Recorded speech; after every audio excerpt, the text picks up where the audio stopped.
She co-authored a book called Woman Entrepreneur Extraordinaire. In fact, the name of our fair, we got that from her too. Women's Extraordinaire Fair. Was that an extraordinaire fair? Okay. So she's very smart. She's a CPA. She's a business strategist. She's a professional coach.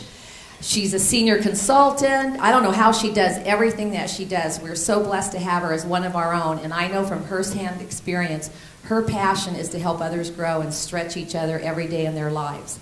So I want you to buy her book, and I want you to listen to what she's going to talk about. It's time management. Alice Hinckley.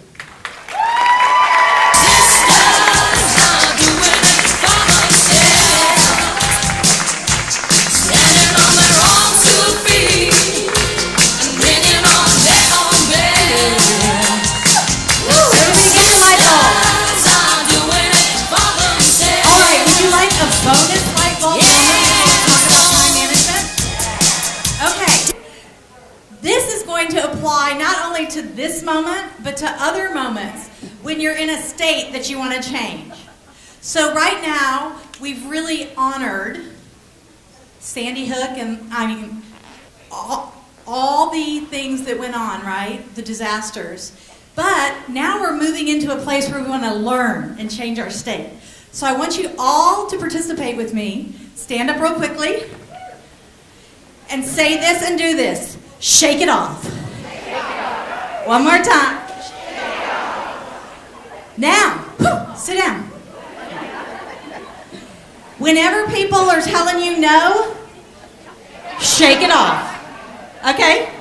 All right, let's talk about time management for just a few minutes. We all have 24 hours in a day, right? Sometimes do you wish, I would almost give up chocolate for an extra hour, right, sometimes? But the fact is, we can't do that.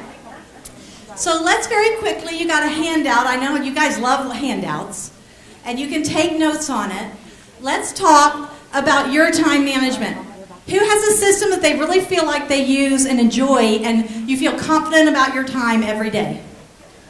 Oh, wow. Not one of you? All right, well, take notes for sure then. The goal of time, time is more valuable than money, believe it or not, because you can never get it back. You can always earn more money. So the goal is for you to feel highly productive. In my book, my chapter is called Think Like a CEO. I want you to raise the level and think like a CEO. Even if you're working by yourself on the phone in your office, you are the CEO of not only your own company, your own business, but of your life. So we're going to start being more proactive than reactive. Because what you're doing with your time, if you always feel pulled all around, what you're really doing is letting other people choose what you do with your time, right? So there's something that I do that I want to tell you a little bit about, and that's called time blocking. Who here has every good intention of working out 5 days a week? Who really does it? Yeah, I get that. So, you must schedule it. You must block out your time. If you're going to work out, you cannot take care of your Ambit team. You cannot take care of your family. You can't take care of your spiritual life if you don't stay healthy. And you must work out 5 or 6 days a week to do that, even if it's walking the dogs for a long time. So you have to make that a priority, right? Right. So we're going to block it out. Now, don't get carried away with this. If you have blocked out your entire day, every hour, and it's so rigid, you'll never do it. Because the minute you get behind on one, you'll be like, oh, the heck with that. I'll try again next month. Not just tomorrow, right? So I want you to pick like 3 or 4 things that are highly important to you and block them out on your calendar every day or every week. If it's exercise, it must be your Ambit business, right? If you don't schedule the time, we are busy women. Yolanda was talking about, we're women of strength. We have so much that we do. We take care of our families. We take care of our friends. We work. Bob and I have 4 businesses. You think we're busy? Yeah. So if you don't schedule it, it doesn't happen. But literally, take a different color. If you use Outlook, if you use a pad of paper. If orange is your color for ambit time, literally orange it out, time block it. If pink is your workout time, put it on a schedule in pink so you can see it. And when you look at those colored blocks, you think, this is for me. These are my times for the things that are a priority in my life. So let me give you a couple of tips of the things that steal our time. Because they sure do. How about emails? Oh, mercy. People, put your phone up. I mean, you do not have to look at it all the time. But some of the best things you can do to not let email get your attention over and over. Whose email dings when it comes in? Seriously? You let your email ding. I mean, so you're distracted every time someone wants to sell you a new pair of shoes. I mean, think about it. So if your email dings, or if it pops up, you know, if you're on your computer, there's a little window that pops up in the corner. That's just as bad because your eyes go over there too. So I challenge you to time block your email. Now, there are some businesses where you have to be at it all the time. But you know what? You actually can get your email done in 20 minutes 3 times a day for your ambit business. You're supposed to be talking on the phone, not send an email. Okay? Another thing you can do for your email is unsubscribe. Every Monday morning, I go through and I unsubscribe to a bunch of stuff because I seem to get subscribed all the time. I'm so happy to subscribe and then unsubscribe. You know what? You don't need to get an email from Nordstrom every day. I love Nordstrom, but I don't need an email every day. If I need a new outfit, I can go to Nordstrom's website. So don't let all those things junk up your box. If you do have newsletters and things you want to get, set up a separate email, or if your email will let you redirect things to a folder, and let them go over there so they're not in your normal inbox. Okay? Do not let email steal your time. What about the telephone? The best advice I can give you is that the person you're with is the most important person. Do not keep looking at your phone. Don't keep waiting for it to ring. And don't even get me started about texting. I mean, seriously. And I do it all.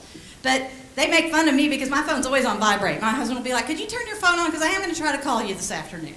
Okay. So don't let it control you. But let's talk about phone calls. If you call my office, it says, I return phone calls between 10 and 11 in the morning and 3 and 4 in the afternoon. So I've set the expectations, and I have that time blocked off to return phone calls. People will know. Now, you have to do it. But once you get people trained, they know you're going to call them back, so they'll wait. I mean, how many of you have somebody that keeps calling, just waiting for you to finally answer? That stops after this, because you really do call them back. And they'll be like, oh, Alice is busy right now, but she's going to call me back around 10:30, I bet. Okay. So use the phone as your friend, because we talk on the phone for our ambit business all the time, right? Very important. But don't let it take you over. You manage it. Be proactive, like a CEO, not reactive. Keep answering just the second it rings. Okay? And last but not least, how are we going to manage interruptions? Do you guys remember the Todd that did Little Things Matter at Simulcast that year?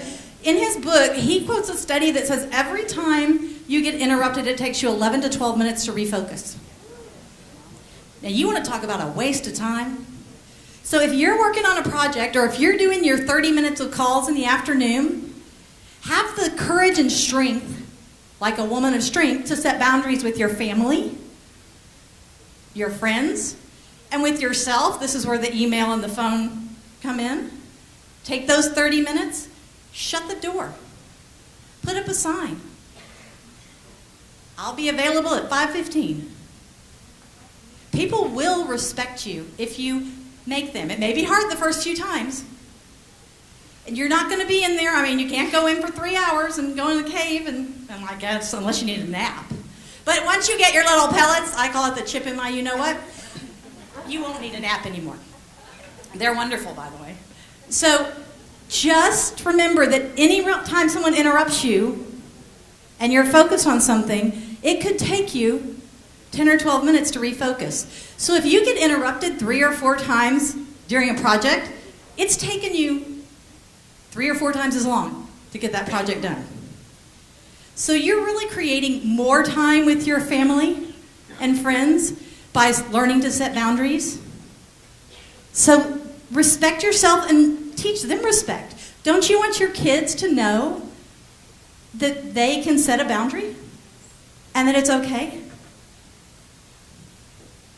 So you guys, this is your light bulb moment on time management. And I invite you to take control of your time and be proactive, not reactive. Thank you.